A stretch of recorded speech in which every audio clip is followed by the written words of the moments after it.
প্রবল ঝড়ে যুক্তরাষ্ট্রের বিভিন্ন শহরে মানুষের স্বাভাবিক জীবন থমকে গেছে। হাজারো ফ্লাইট বাতিল, মহাসড়কে দুর্ঘটনা এবং টর্নেডোর সতর্কতায় বাসিন্দাদের নিরাপদ আশ্রয়ে যেতে বলা হয়েছে।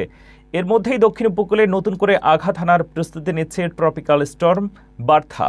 চলুন দেখে নেওয়া যাক এই দুর্যোগের সর্বশেষ চিত্র। যুক্তরাষ্ট্রের উত্তর পূর্বাঞ্চলে তীব্র ঝড়, টর্নেডো ও আকস্মিক বন্যার আশঙ্কায় প্রায় 85 মিলিয়ন মানুষ সতর্কতার আওতায় রয়েছে। New York city, Philadelphia, upstate new York সহ বিস্তীর্ণ এলাকায় টর্নেডো ও তীব্র বজ্র ঝড়ের সতর্কতা জারি করেছে আবহাওয়া কর্তৃপক্ষ।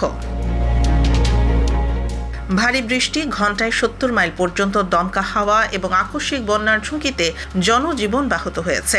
নিউ ইয়র্ক সিটিতে বিকেলের আকাশ মুহূর্তেই কালো মেঘে ঢেকে যায়। নিউ ইয়র্ক স্টেট থ্রুওয়েতে প্রবল বৃষ্টির মধ্যে একটি যাত্রীবাহী বাস উল্টে গেলে একাধিক যাত্রী আহত হন।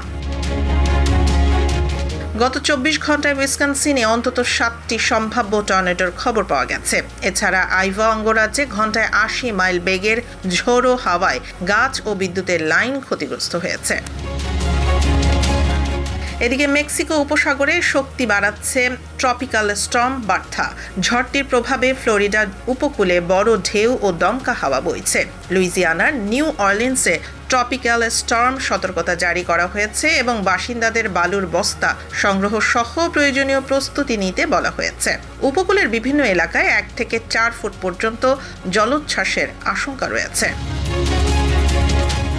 বৈরী আবহাওয়ার কারণে যুক্তরাষ্ট্র জুড়ে বিমান চলাচলও বড় ধরনের বিঘ্ন ঘটেছে। 2300-টিরও বেশি ফ্লাইট বাতিল এবং 5000-এর বেশি ফ্লাইট বিলম্বিত হয়েছে।